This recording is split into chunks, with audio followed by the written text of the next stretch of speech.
Una de las fórmulas más habituales en estos tiempos de afrontar los nuevos problemas que nos presenta el avance de las ciencias o el avance en concreto de la biología y la tecnología es proclamar nuevos derechos. Es habitual hablar de una nueva lista de neuroderechos, los nuevos derechos frente a la edición genómica.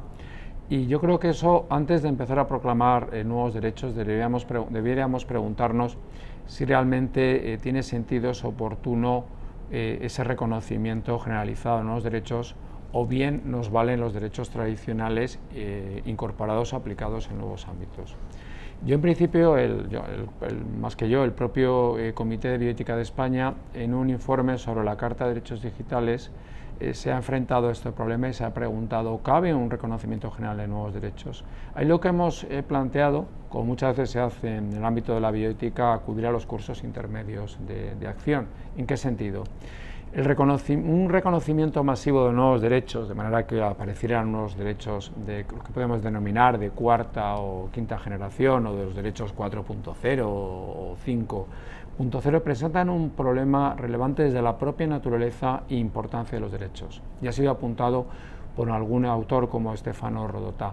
El problema de lo que podemos llamar la verborrea de derechos, o una gran proclamación de los derechos, es que provoca una propia inflación de derechos que desnaturaliza la naturaleza o desnaturaliza los propios derechos, quita relevancia a los nuevos derechos. Es decir, cuanto más derechos, menos relevancia acaban cobrando los derechos. Si empezamos a reconocer derechos para todo, para cualquier deseo, acabamos desnaturalizando los derechos y acabamos al final desprotegiendo esas situaciones, porque son nuevos derechos pero sin el valor trascendental o relevante que tienen realmente los derechos. Y además hay que recordar que los derechos, lo importante no es que los derechos estén en un papel, porque el papel lo aguanta todo, sino que los derechos estén dotados de garantías. Y cuando el derecho no se dota de garantía, genera en el ciudadano una expectativa que muchas veces no se va a poder cumplir y acaba generando, por un lado, frustración, y por otro lado, inmediatamente a continuación, acaba generando conflicto social. Por lo tanto, en el propio Comité de Bioética hemos dicho que nuevos derechos sí, pero con cuidado. Por lo tanto, lo importante sería buscar qué nuevos derechos deben ser reconocidos y cuáles ya están realmente proclamados en los derechos de primera generación. Citaba antes el ejemplo de la lista de los nuevos neuroderechos. Si leemos esa lista, que es muy interesante, y digo, es una lista muy sugerente, vamos a comprobar como muchos de los derechos que se proclaman ahí no son nuevos. Son los derechos de primera generación los que ya proclamamos en la Revolución Americana y Francesa a finales del siglo XVIII, lo que pasa que operando en un campo distinto, pero no son derechos diferentes, son los mismos operando en un campo distinto. Por tanto, tenemos que ir a unos pocos derechos que realmente cobren sentido, porque haya situaciones que sin ese reconocimiento de nuevos derechos no se permita garantizar los intereses de los individuos.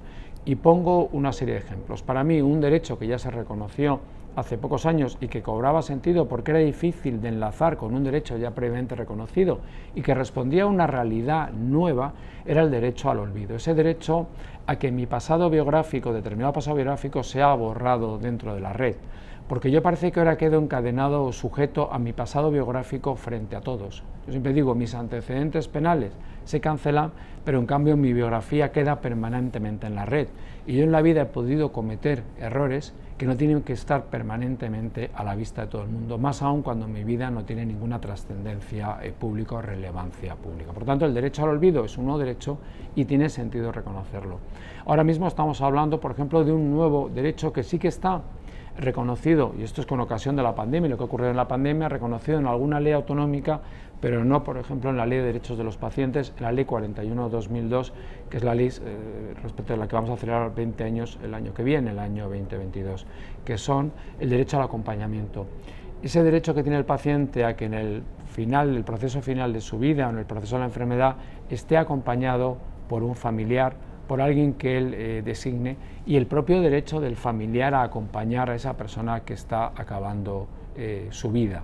Por tanto, yo creo que sería importante reconocer expresamente el derecho al acompañamiento, no solo porque ese derecho en cierto modo se ha visto vulnerado con ocasión de la pandemia, en donde caemos una dicotomía en lo que era acompañamiento o muerte, lo cual era un poco, dicotómico, era exagerado y que habían cursos intermedios de acción, sino porque además es un derecho que es difícil de encajar en cualquier otro derecho, a lo mejor en la integridad psíquica, pero sería bueno incorporarlo como un derecho ya a nuestro ordenamiento. Y otro derecho, y termino con esto, sería también el derecho al contacto humano.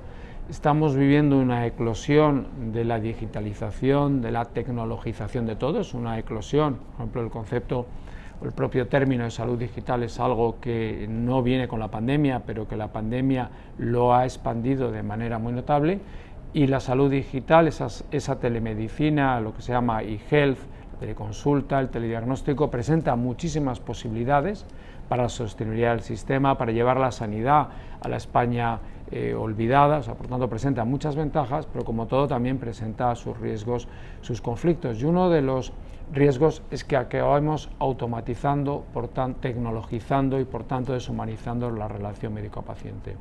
Hay cosas que no se pueden hacer a través de una máquina, que exigen la presencialidad, exigen el contacto humano. Hay cosas en las que necesitamos ser tocados, ser observados, ser apreciados, ser entrevistados por un ser humano. Se habla de que la robótica el día de mañana va a ayudarnos mucho, por ejemplo, en el ámbito del cuidado de los mayores, pero a mí, como persona mayor en el futuro, no me gustaría solo ser cuidado por un robot, solo ser atendido por un robot, que mi única compañía fuera un robot. Me gustaría notar la presencia de alguien. De hecho, la pandemia, cuando estamos saliendo del confinamiento de la pandemia, lo primero que hemos buscado es la relación con los demás, la presencialidad, la presencia de los demás, porque lo necesitamos. Somos seres relacionales, seres que necesitamos la presencia. Por lo tanto, un tercer derecho que yo creo que no, el derecho al olvido sí está reconocido, el derecho al acompañamiento parcialmente, un nuevo derecho que yo sí reconocería, incorporaré al ordenamiento jurídico y que de hecho ya ha sido no reconocido, pero sí se ha llamado a tener esa iniciativa de reconocerlo por algunos comités de ética internacionales, es el derecho, no me gusta llamarlo al mínimo contacto humano, pero un derecho al contacto humano en un contexto de tecnologización y digitalización del espacio sanitario y sociosanitario.